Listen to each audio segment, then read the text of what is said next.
Shalom Vracha. Nous allons avec l'aide de Hachem pour le cours de Radio JM et en même temps faire profiter nos amis qui se trouvent un petit peu de partout. Nous allons parler de la paracha de Mishpatim, les statuts,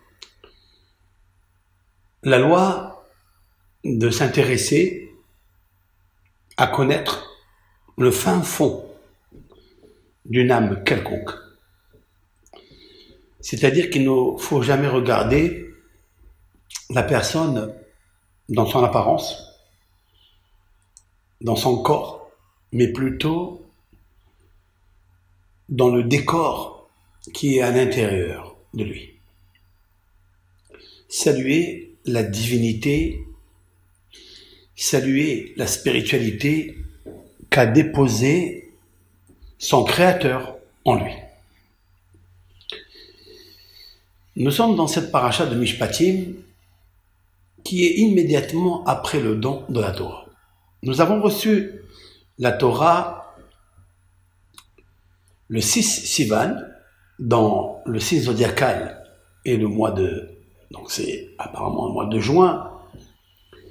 Et dans ce mois, le signe zodiacal qui est fixé dans le ciel, c'est Gémeaux. Gémeaux, ce sont deux êtres qui se ressemblent et qui s'assemblent. Et celui qui les réunit, apparemment, c'est l'amour, l'unité. L'unité qui vient de l'unicité de Dieu. Lorsque on sait très bien que Akadosh Baruch Hu, il a donné cette Torah au peuple d'Israël, il a fallu une seule condition. Que chacun parmi eux abandonne ce qu'il aime le plus.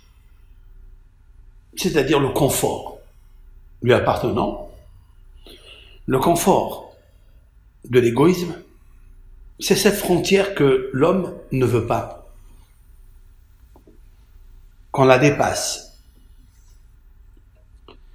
Et ils ont donc annihilé toute cette force intérieure qui est l'égocentrie de chacun parmi eux. Il est marqué Vayihan Sham Israël. Et Israël a campé là-bas, c'est-à-dire au pied du mont Sinaï, comme un seul homme avec un seul cœur. Il faut arriver à ce niveau pour comprendre qu'est-ce que la Torah veut de moi. En fait, elle est venue faire quoi, cette Torah? La réponse est à Mishpatim. La juxtaposition des lois rationnelles, logiques, qui se trouvent dans la section de cette semaine, elles s'appellent les Mishpatim. C'est-à-dire, elles ne sont pas dogmatiques. Elles sont logiques. Maintenant, nous allons ensemble essayer de comprendre une loi qui est écrite dans ce texte. Nous allons reprendre le texte de la paracha et nous allons réfléchir ensemble.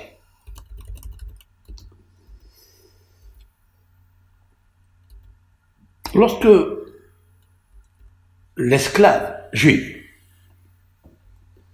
a fini les 6 années que la Torah a demandé au patron, celui qui le reçoit, celui qui l'a fait travailler, celui qui a accepté sur lui de donner à cet esclave juif, hébreu, de lui donner tout le confort nécessaire, au point où nos sages disent que s'il a un pain frais et un pain d'hier, un peu vieux, il doit le donner le meilleur pain à son serviteur, à son esclave. C'est quelque chose qui n'est pas logique, mais ça rentre dans le rationnel. Autrement dit que si on demande au commun des mortels à un patron qui est un ouvrier chez lui, et il lui donne à manger, c'est sûr et certain qu'il ne va pas lui donner le pain complet et lui il restera avec un pain normal. C'est pas logique. Ça serait peut-être même dogmatique pour les nations, c'est-à-dire pour l'être humain, pour l'esprit, avant le don de la Torah. Avant le don de la Torah, l'on pourrait penser, c'est légitime, qu'en effet, donner mon lit, qui est un lit de confort, à mon serviteur et moi dormir par terre, c'est dogmatique. Donc il est antique. Via la Torah, elle nous dit non. Pour la Torah, pour le cerveau de la Torah, pour l'intelligence de Dieu, elle veut nous éduquer de ce qui paraît à l'esprit dogmatique, il paraît à la Torah logique. Mais il faut comprendre pourquoi. A priori, c'est pas logique. Ce serviteur-là, une fois qu'il a été bien gâtonné par son patron, il arrive la 6e année, et lorsque il arrive normalement, à sa liberté,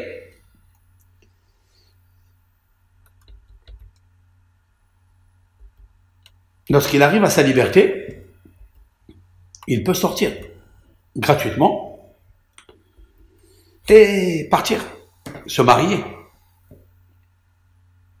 La Torah, elle nous dit quelque chose de très étrange. Et si le serviteur, il décide de rester avec le patron. En ces termes-là, la Torah va matérialiser l'amour, le confort que trouve ce serviteur, enfin esclave juif, chez ce patron-là. Mais im amor yomar ha'eved. Et si ce serviteur, il dit ahavti et adoni et ishti et banai, j'aime mon maître, ma femme et mes enfants, lo etse hofshi. Je ne veux pas sortir en liberté. Qu'est-ce qui est de mieux que dogmatique de prendre ce que la Torah va nous dire après, c'est-à-dire le poinçon, le rapprocher devant le linteau d'une porte et de lui poinçonner l'oreille. A priori, ça n'est pas logique. Si on réfléchit, si on demande à un esprit libre avant la Torah, si on demande à un juge quelconque que l'esprit n'accepte pas une chose pareille. Pourquoi? Lui poinçonner l'oreille. C'est un acte a priori déshonorant pour ce serviteur-là. Donc, ce n'est plus des statuts logiques que la Torah nous propose. C'est des statuts dogmatiques. Et c'est écrit pourtant dans la Torah. Et le serviteur, l'esclave, devra accepter par les verdicts des juges d'être poinçonné dans son oreille. Maintenant, on va réfléchir ensemble. Donc, esprit, hors Torah, c'est pas logique. Avec la Torah, a priori, c'est dogmatique, mais la Torah appelle ça des statuts, c'est-à-dire rationnels, ce qui n'est pas du tout logique. Pourquoi tu fais ça? Maintenant, on va réfléchir à quelque chose d'autre. Lorsque ce serviteur-là, cet esclave, il s'est vendu parce qu'il a volé, il n'a pas pu rembourser. Pourquoi? Et d'ailleurs, la Torah, elle fait des éloges au patron qui l'a reçu chez lui à la maison. Parce que recevoir un voleur, s'il est addict au vol, on ne sait pas ce qu'il peut lui faire dans la maison. Et puis la Torah, elle nous dit, justement, ne laisse pas cet homme-là se détériorer. Prends-le chez toi à la maison et éduque-le par le don de soi. Cela veut dire quoi? Cela veut dire que la Torah a cherché à descendre dans le nefesh, dans l'âme de cet homme-là, voleur, qui n'a pas de quoi rembourser, de le faire travailler chez toi pour lui donner une éducation, une élévation, une évolution sociale. Donc nous avons, pendant 6 années, nous avons travaillé ensemble, nous l'avons éduqué, maintenant il a grandi, son cerveau a grandi, il a bien travaillé chez le patron. Maintenant, il aime tellement cet éducateur, c'est comme son père, il veut rester avec lui, au point de dire « Ahavti et Adoni », j'aime mon maître, ma femme. Alors, de quelle femme s'agit-il? On parle ici d'une shifha kenaanite, c'est-à-dire une servante, qui aussi, elle travaille chez le patron, qui à l'origine n'est pas juive, et qu'elle décide de rester avec ce patron en se convertissant au judaïsme, à savoir de pratiquer l'immersion dans un mikvé, dans un bain rituel, qui la rend juive au même temps que les autres femmes juives, hébreux, pour accomplir certains commandements de la Torah. Notamment, si elle a une maison, de placer une mezouza dans la maison. Lorsqu'elle mange du pain, elle devra faire l'action de grâce, Birkat Hamazon, et toutes les lois qu'une femme juive fait. Elle aussi, elle est juive, sauf qu'elle ne peut pas se marier avec un juif que lorsque son patron lui donnera un acte de liberté, elle pourra se marier avec un juif. Comme un esclave d'ailleurs, Kenaani, un esclave qui n'est pas juif, qui travaille chez un patron juif, là, il a le même statut que lorsqu'il sortira en liberté, alors il devient juif, par l'acte de liberté. Maintenant, cette femme qui est en même temps chez lui, et en même temps sa femme, mais cette femme-là n'est pas une femme par rapport à la judaïcité, car elle n'est pas juive à 100%. Donc cet esclave juif est en train enfin de travailler avec cette femme pour faire des enfants, mais les enfants ne lui appartiennent pas. Les enfants sont des enfants biologiques, mais le statut de ces enfants sont comme des biens qui appartiennent au patron. Au même titre que la vache, au même titre je dis, je ne fais pas la ressemblance d'un être humain avec un animal ou avec une vache, pas du tout, vachement ça serait une vachette, mais je dirais, au même titre qu'une vache qui appartient à une personne, elle lui donne des bébés, des enfants, pour se multiplier, pour progresser, pour devenir riche.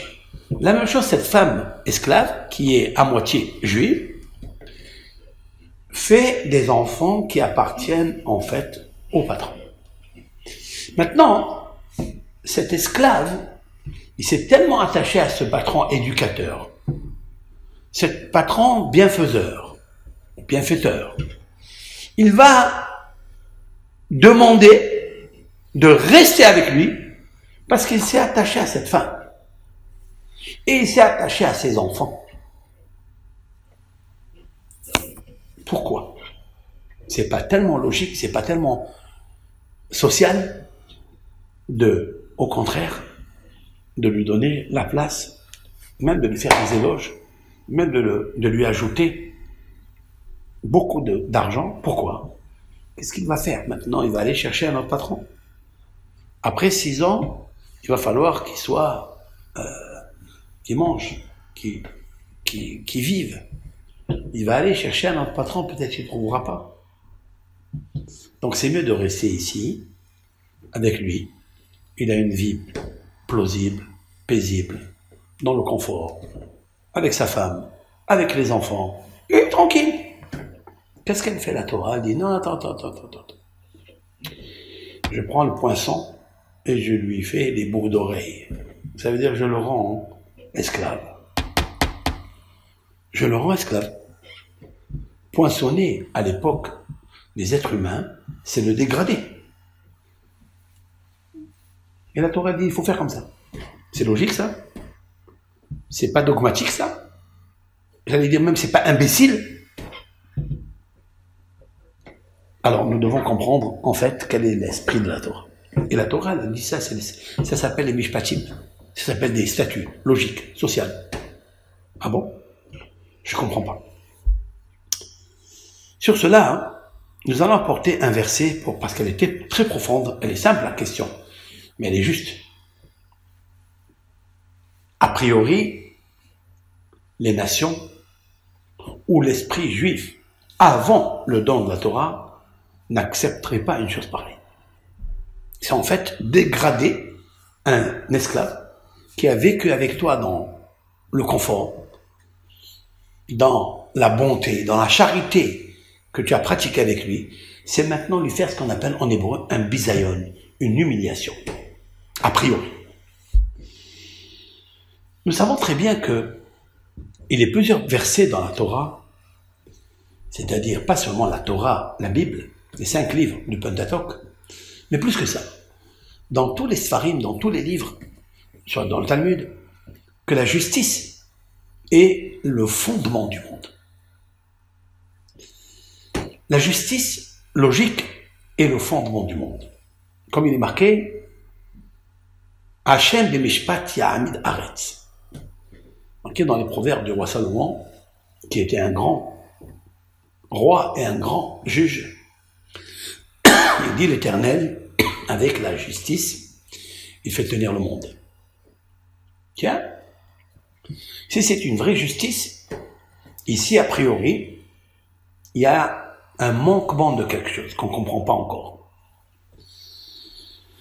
Nous allons venir à un texte que le Midrash Tanhuma a développé. Nous allons essayer de comprendre ensemble. Lorsque le Tanhuma, donc c'est un Midrash, des textes allégoriques, puisque la Torah est commentée et interprétée par 4 visions. La vision du sens simple, le sens littéral, la vision du sens allégorique, la vision du sens ésotérique et allusif. Dans le Tanhuma, qui est un livre allégorique, il dit la chose suivante. Et voici les statuts logiques que tu poseras devant eux, que tu imposeras ou poseras devant les juges. Et le Midrash juxtapose à ça un verset. C'est là qui est très intéressant de savoir quelle est la relation qu'il y a entre le verset que nous allons apporter. Un verset dans les psaumes. Magid devarav li'Yaakov, le roi David, ce grand psalmiste, dans les psaumes que vous pouvez lire en français, il dit comme ça, Magid, il compte, il raconte, il dicte ses paroles à Jacob, Yaakov, Hukav ou Mishpatav, les Israël. Alors, Devarav, ce sont ses paroles, ce sont les mitzvot. Hukav, ce sont les lois dogmatiques. Hok. Dogmatique, cela veut dire qu'il me faut juste la croyance et la foi pour les pratiquer. Elles n'ont aucune logique. Même si tu cherches à la trouver, tu ne trouveras pas. Au Mishpatav et les lois rationnelles, logiques. Mais tout cela, il dit le roi David, Magid les Israël. David Amelech n'a pas peur, n'a pas froid aux yeux, n'a pas froid aux commentaires qui vont être écrits sur lui. Il dit que les paroles de la Torah, il les a données à Jacob, à Yaakov, ce sont les 12 tribus qui ont donné naissance à la 26e génération de Amram, Lévi, Moshe, Aaron et tout le peuple d'Israël, qui est donc subdivisé par les 12 tribus d'Israël. il les a réunis au mont Sinaï, et il leur a donné ces paroles, ce sont les 10 commandements, puis hukim, des lois dogmatiques et des lois logiques et rationnelles. Il les a données à qui? Les Israël.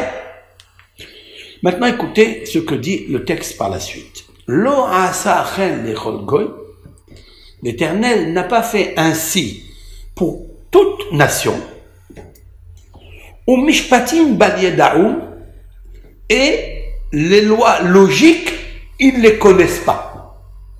C'est-à-dire, il ne leur a pas fait connaître.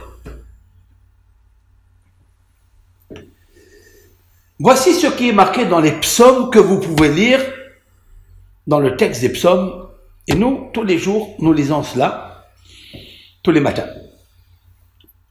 Maintenant, vient le Tanhuma, donc le Midrash, qui va donc amplifier la connaissance, l'intelligence, l'explication de ce verset, qui est a priori, entre guillemets, un peu difficile à comprendre. Pas pour nous, mais pour ceux qui nous écoutent, pour les nations qui vont lire cela. Et tout le monde le lit à l'aise. Il peut avoir une question. Il peut dire, mais pourquoi? Quoi? Les lois rationnelles, les lois logiques, l'Éternel les a enseignées à Israël, il ne les a pas enseignées à nous. Alors la question est de savoir, comment? Pourquoi? Tout juge, tout homme logique, il pourrait, et légitimement, il pourrait s'insurger de contredire ce que dit le roi David dans les psaumes. Vient le Tanhuma et d'abord il dissèque, d'abord il décortique les choses. Hukav ou mishpatav, c'est quoi les lois dogmatiques et les lois rationnelles, les statuts dont le roi David nous parle? Elou adinim, ce sont les lois. Car il est marqué Sham sam lo hok ou mishpat.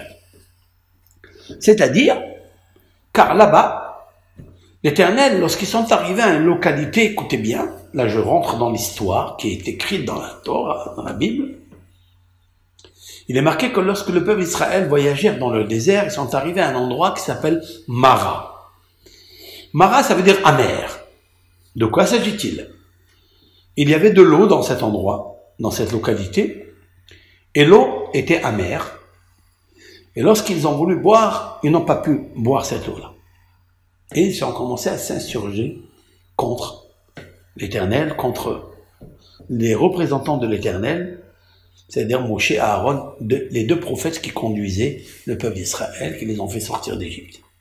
Ceux par lesquels l'Éternel a fait des grands miracles en Égypte, l'ouverture de la mer Rouge. Mais là, ils n'ont pas d'eau dans le désert. Et ils trouvent de l'eau, mais elle s'appelle Mara, c'est-à-dire amère. Puis l'Éternel, il dit à Moshe, à Moïse, et lui montre un bâton. On ne sait pas encore c'est quoi ce bâton. C'est un arbre. Il prend ce bâton et lui dit, jette-le dans l'eau. Il jette le bâton dans l'eau, et ce bâton transforme l'eau en douceur, eau potable, et le peuple d'Israël a pu s'abreuver et abreuver le troupeau qui l'accompagnait. Et la Torah, elle ajoute quelque chose. Pourquoi l'Éternel a fait passer le peuple d'Israël par cet endroit pour, réponse, les éprouver et leur montrer que l'épreuve est une preuve d'amour et d'attachement avec lui. Car il est illogique que de l'eau amère puisse s'adoucir par un simple bâton arraché d'un arbre. C'est pas possible. Il leur dit la chose suivante.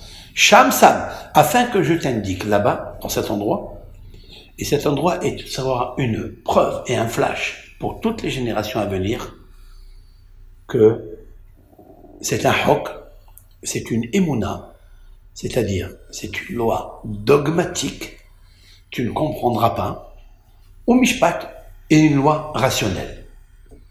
Il a collé 2 mots qui veut dire beaucoup, c'est-à-dire le hok, c'est-à-dire c'est une loi irrationnelle, plus que ça, dogmatique, comme ce bâton qui transforme l'eau amère en douceur, Et il lui dit, comme ça, hok ou mishpat, une loi dogmatique ou mishpat et une loi logique. Qu'est-ce que font ces deux mots qui apparemment sont nettement contradictoires l'un à côté de l'autre?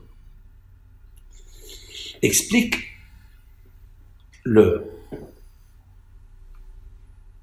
Rabbi Simcha Zissel, un grand homme de Moussa, d'éthique, qui a écrit un livre, un Moussa V'Da'at. Il dit quelque chose d'extraordinaire. Tout d'abord, il pose la question. On sait que les lois dogmatiques, ce sont des lois que les nations, ou bien, quand je dis les nations, ça veut dire que tout le monde, même nous, avant de recevoir la Torah, nous pouvons contester. Nous pouvons contester ces lois parce qu'elles ne sont pas raisonnables, elles ne sont pas logiques, alors que ça va en contradiction avec ce que, j'ajouterai, l'Ecclésiaste du roi Salomon nous dit que l'Éternel a créé l'homme droit. L'Éternel a créé l'homme juste et droit, logique. Il est vrai que des lois qui dépassent notre entendement, notre logique, il y a une certaine réticence, même je dirais même une révolte par rapport à ces lois. Alors donc ces lois, que ce soit aujourd'hui les nations, que ce soit avant le peuple d'Israël, avant de recevoir la Torah, ce sont des choses qu'on ne résiste pas, car ils sont illogiques. Ça, je peux comprendre. Aval mishpatim en varim shebasechel. Il dit par contre les lois qui sont sociales, les lois de recevoir un invité et de le nourrir, de donner à une personne qui n'a pas de quoi manger, de lui donner de la tzedaka, de la charité. Vous regardez un peu dans le monde, il y a des restos du cœur, il y a des gens merveilleux, des personnes exceptionnelles, uniques, qui donnent leurs biens, qui donnent leur argent, qui font habiter des gens dans la rue, des SDF, etc., qui leur donnent de quoi se nourrir, qui les habillent. Ce sont des lois logiques, ce sont des lois normales. Maintenant, le Midrash, il demande Bene Noach, c'est-à-dire Bene Noach, nous sommes tous Bene Noach, les enfants de Noé, de Adam Arishon, jusqu'à Noé, il y a 1000 années, donc 10 générations. Nous sommes tous des gens de logique, des mishpatim. Nous avons les lois rationnelles. Pourquoi le roi David a dit que les mishpatim, Hokim ou mishpatim lo yida'um, que les goïms ne connaissent pas les mishpatim? Peut-être les lois dogmatiques, on n'accepte pas, parce qu'ils n'ont pas reçu la Torah.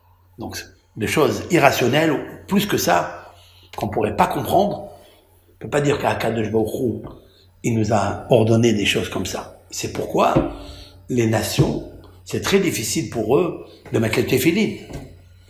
De mettre les téphilines, de mettre des phylactères sur le bras et sur le cerveau. Tu dis, ça c'est inventé par l'homme.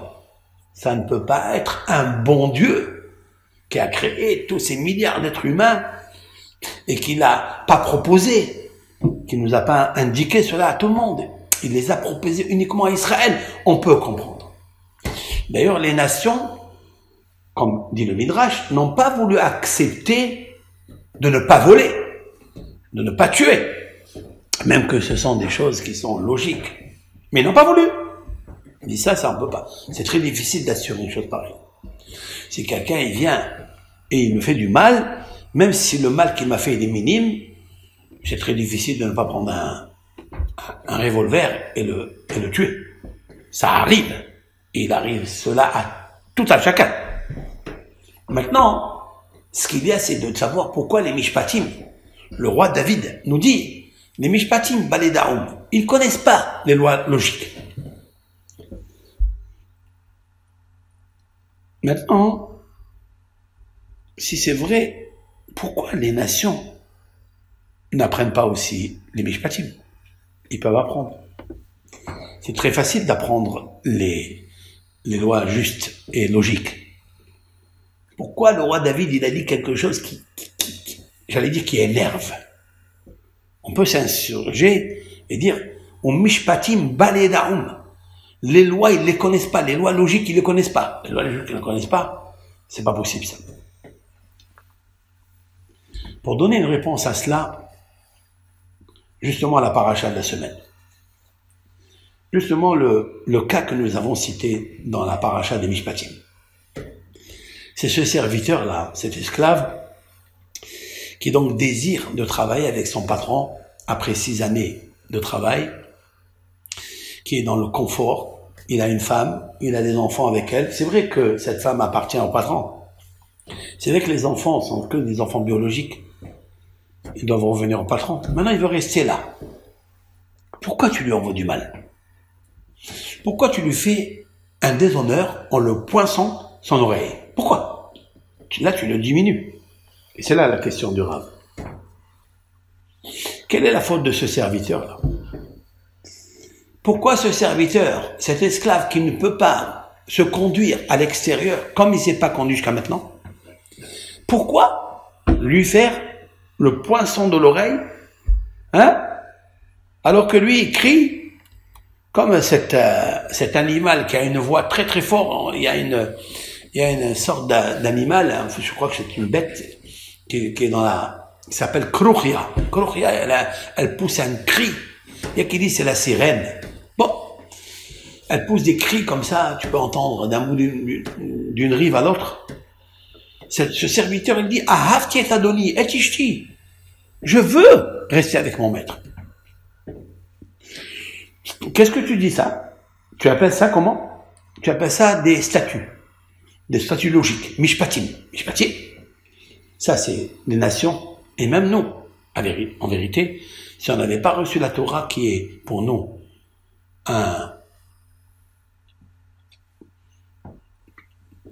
une notice, et qu'on doit suivre cela, parce que nous avons accepté au Mont Sinaï tout ce qui a été écrit, tout ce qui a été dit, on peut se demander la même question que les autres.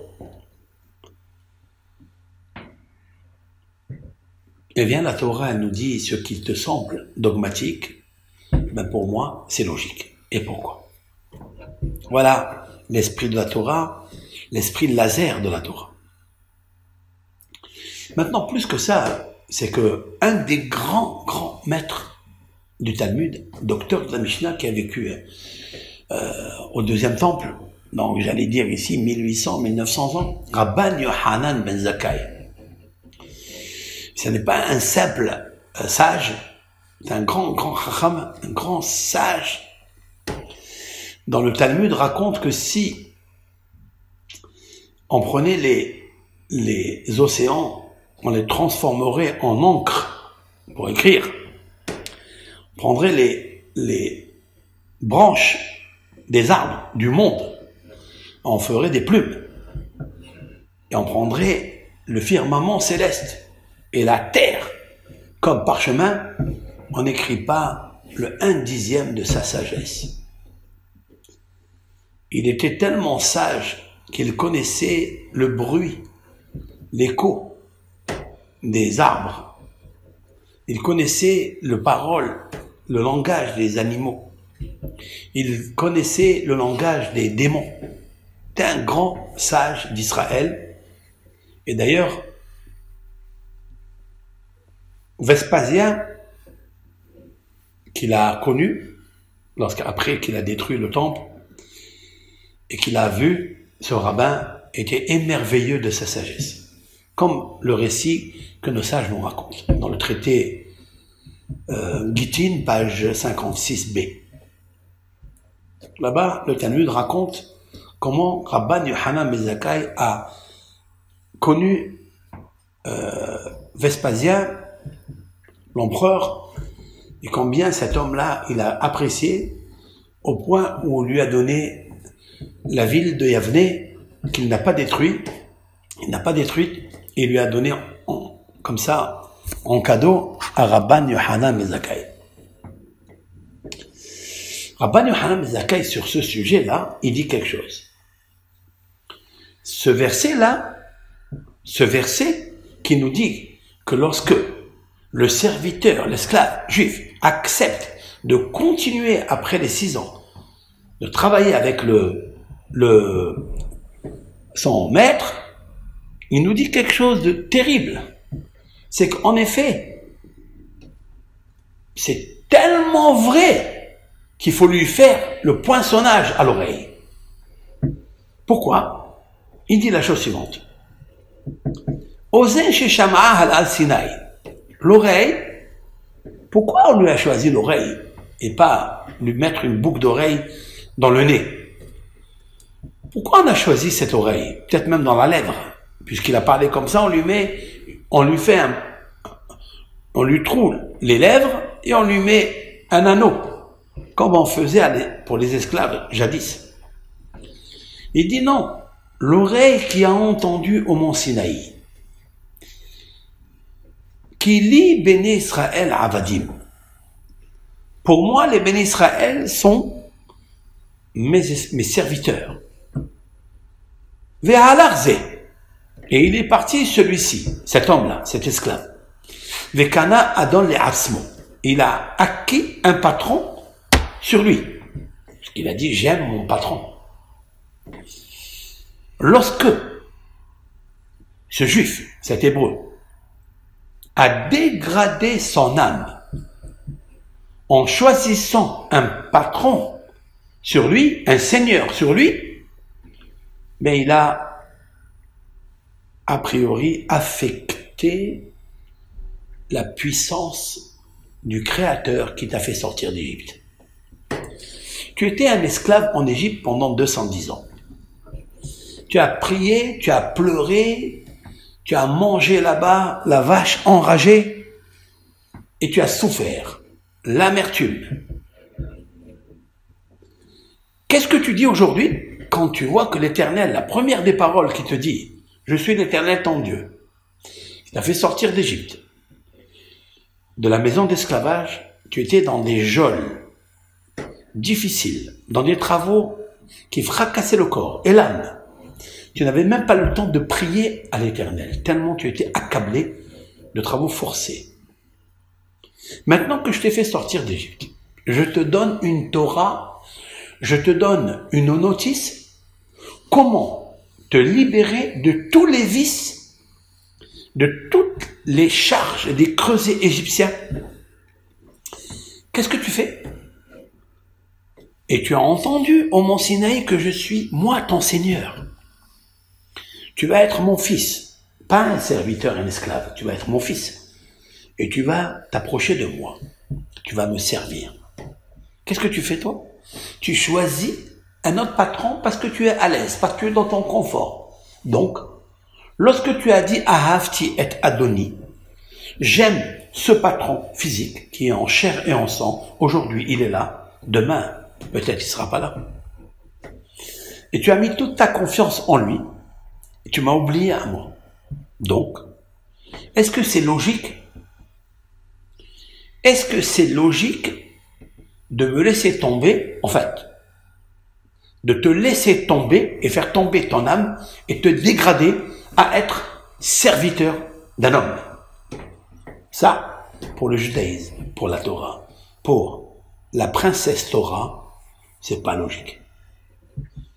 C'est vrai que ça paraît dogmatique pour les autres, mais ça n'est pas logique.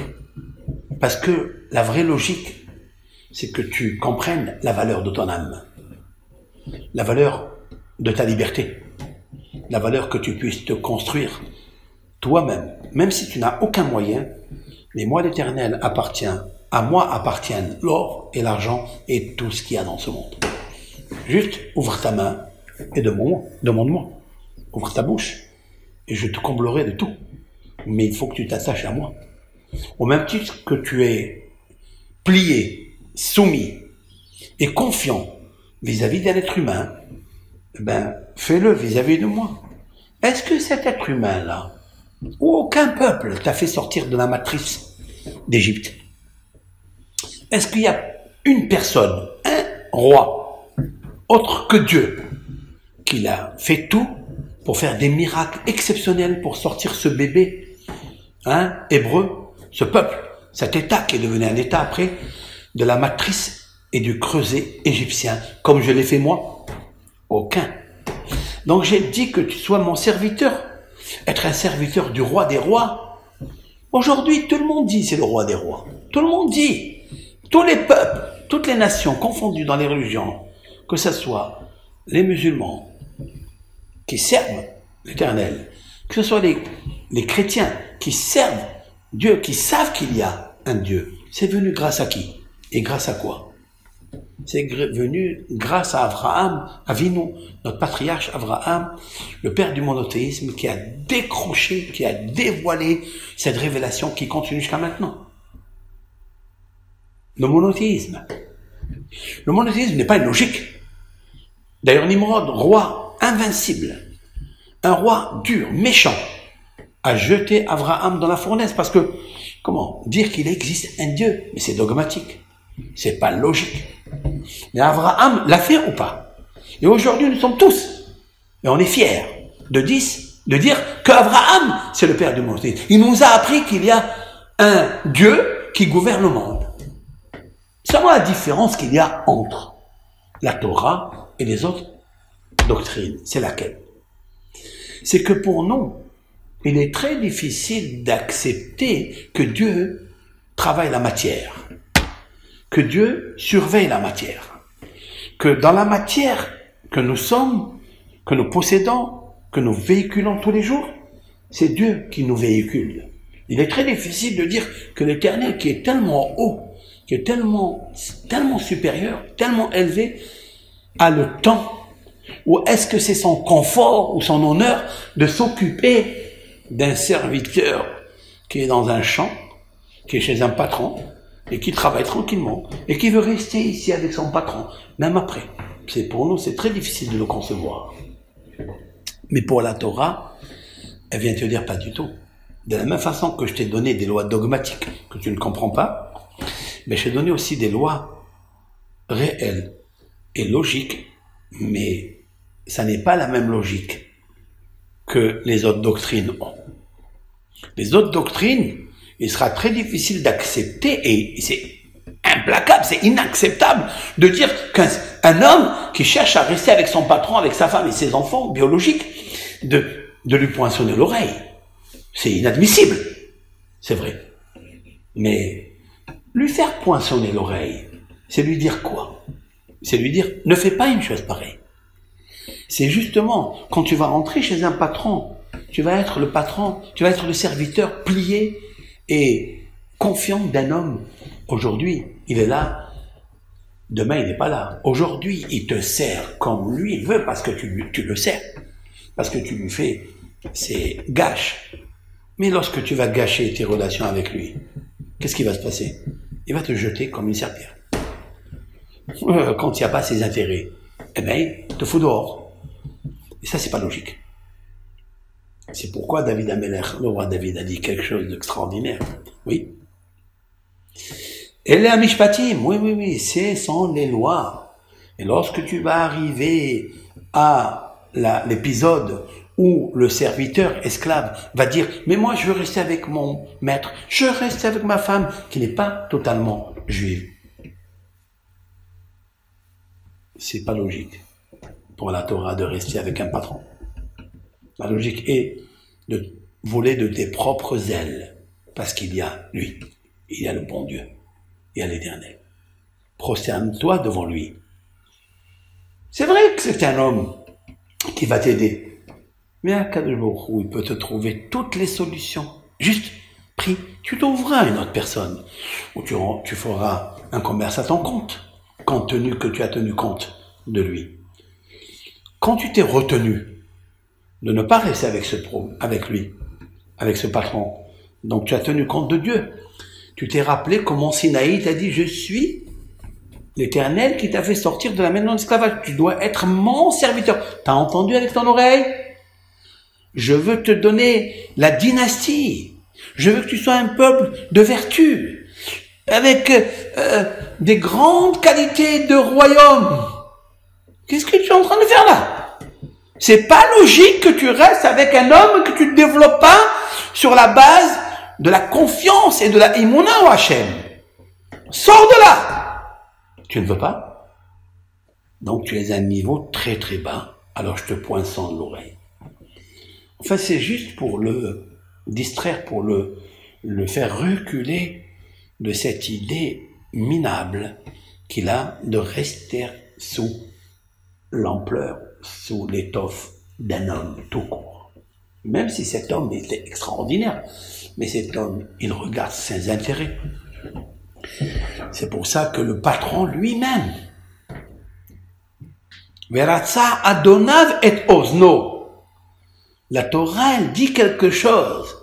Son patron, qui l'a éduqué jusqu'à maintenant pour qu'elle devienne un homme, c'est ce même patron qui va lui faire, entre guillemets, un affront. Il va lui faire un bisayon, de lui poinçonner l'oreille devant une porte, devant un linteau. C'est ce même patron. Elle n'a pas dit que le juge, ou bien le tribunal lui fasse une chose pareille. C'est ce même patron pour dire que le patron lui-même, c'est l'Éternel qui lui a recommandé d'aimer cet homme, d'aimer ce voleur qui ne pouvait pas payer, de lui donner ton pain frais, complet. Et toi, tu peux manger du pain rassis et ne pas être un raciste. C'est de lui donner ton lit pour l'éduquer à s'élever. Mais pourquoi tu as fait ça? Pour que quand il arrive à 6 ans, que tu puisses le libérer. Et tu étais d'accord avec ça. Toi-même, s'il te dit, te flatte, en te disant, je veux rester avec toi, parce que je t'aime, parce que j'aime la femme que tu m'as donnée, j'aime les enfants que j'ai procréés avec elle, ben toi-même tu prendras le poinçon, parce que toi-même, tu es un serviteur de Dieu. Toi-même, tu sais très bien que ton opulence, ton abondance, ta richesse, elle vient de lui, de l'Éternel. Donc, c'est bien ce qu'il a dit le roi David. Que quand on a reçu la Torah nous a enseigné, et tout le but de la Torah, c'est de s'attacher à lui et de dire que l'Éternel, il a créé le monde pour lui, pas pour toi. Et il y a des lois extraordinaires dans la Torah. Torah nous dit que quand tu fais une mitzvah ou tu étudies la Torah elle est tellement belle, elle est tellement une doctrine qui est une drogue des fois. Et quand tu étudies pour recevoir pour toi des honneurs. Tu vas étudier pour recevoir des salaires.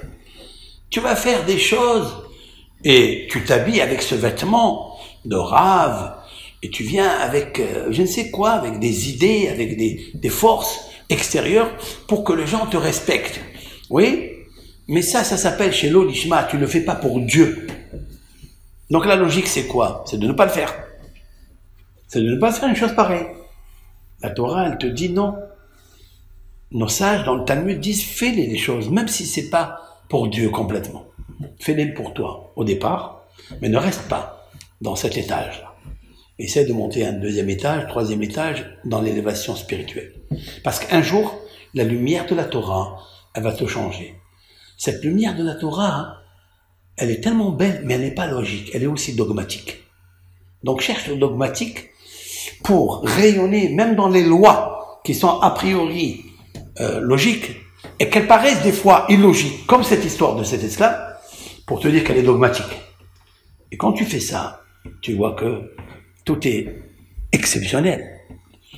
Donc le roi David, il peut se permettre de dire que lorsque nous avons reçu la Torah au mont Sinaï, elle nous a donné des hokim ou mishpatim, des lois logiques et illogiques et dogmatiques, ou mishpatim balidaum. Et les nations, ils ne connaissent pas ça. Oui, ils connaissent la logique d'héberger un pauvre, de donner la charité, de créer les restos du cœur. Tout ça, c'est magnifique. Bien sûr qu'ils ont cette logique. Mais est-ce qu'ils pourraient apprendre que la Torah, elle a des lois logiques qui leur paraissent, eux, illogiques et dogmatiques? Ça, c'est très difficile si tu ne reçois pas la Torah.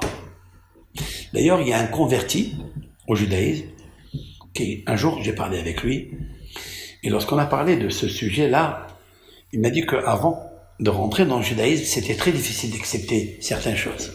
Mais une fois que je me suis mis à lire la Torah, j'ai compris la profondeur de nos sages, mais j'ai compris qu'en fait, la vraie logique, elle est illogique, et elle est vraiment dogmatique.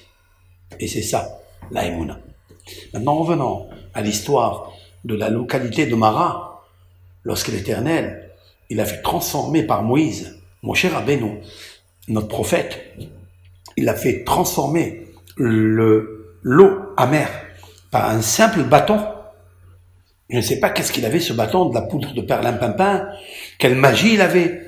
Mais rassurez-vous qu'il n'avait aucune logique, aucune magie. C'est seulement la parole de Dieu et la confiance en lui, qui même si elle est difficile au cerveau de comprendre, même s'il est difficile à l'intuition, à l'intelligence d'admettre une chose pareille, mais lorsque tu admets ça par la foi, hok au mishpat. Même le mishpat, il devient hok. Même la loi qui est dogmatique, en vérité, si tu réfléchis très bien, elle est une logique. Et même la loi qui est logique, en vérité, elle te paraît dogmatique, mais c'est aussi logique, comme cette histoire. Quelle est la logique d'un homme qui travaille chez un homme et qui, normalement, il doit sortir, aller se faire lui-même, construire quelque chose de ses propres ailes, en faisant confiance à l'Éternel, Dieu béni soit-il, qui t'a fait sortir d'Égypte, qu'il a fait des miracles pour toi. Tu l'as vu de tes propres yeux, comme il est marqué dans la section de Yitro. Atem reitem asher asiti leMisraïm. Dieu il dit, vous avez vu ce que j'ai fait. Vous pas des croyances que vous avez entendues, des témoins antérieurs à vous. Non, ça n'est pas un témoignage. C'est une véracité que vous avez vue.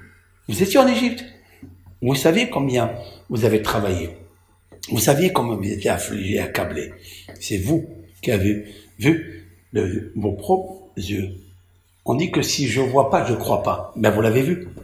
Vous êtes sortis et vous avez vu les miracles dans le désert. Pendant 50 jours, la manne elle a commencé à descendre. Vous avez vu. Vous voyez, vous avez mangé cette manne. Lorsque je vous parle, moi, au Mont Sinaï, je veux que vous transformiez l'application logique qu'il y a dans votre tête.